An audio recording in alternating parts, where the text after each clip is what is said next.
Bart's prank sparked a full-blown riot. Mr. Burns and Smithers got swept up in the chaos and ended up inside a comic book store. Burns was instantly drawn to the superhero comics. They even stirred up some old memories. As a child, he'd tried to share a comic with his father, but his dad strongly disapproved. Burns was so upset, he later bought the publishing company just so he could burn it down and punish the people who made comics. Now, moved by those memories, he decided to buy a comic book, paying nearly $100 grand for it. Inside the pages, he found a superhero who looked just like him. Inspired, Burns decided to become that hero himself, the billionaire Bat. He seemed excited, but Smithers figured it was just a passing phase. Then, to his surprise, Burns actually showed up the next day, fully committed to being a superhero. When he spotted someone in need outside the Quickie Mart, Burns decided to swoop in. But Smithers rushed in first, handing out $1,000 to each person, asking them to play along. They agreed. Burns punched out the criminal and proudly delivered a heroic monologue, even handing out a signal light before flying off.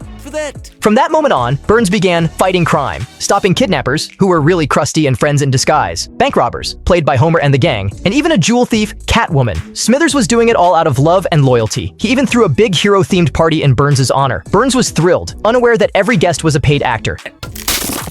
His heroics even made the newspaper. Lisa, intrigued by the story, came looking for Burns' help, but he immediately turned her down.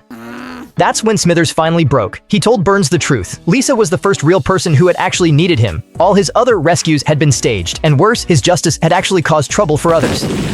The next day, when Lisa was being bullied by groundskeeper Willie, Burns showed up. When Willie tried to run, Burns stopped him by jamming a pipe full of cash. And at last, Burns truly became someone people could look up to. Lisa thanked him, though she admitted her advice often annoyed people.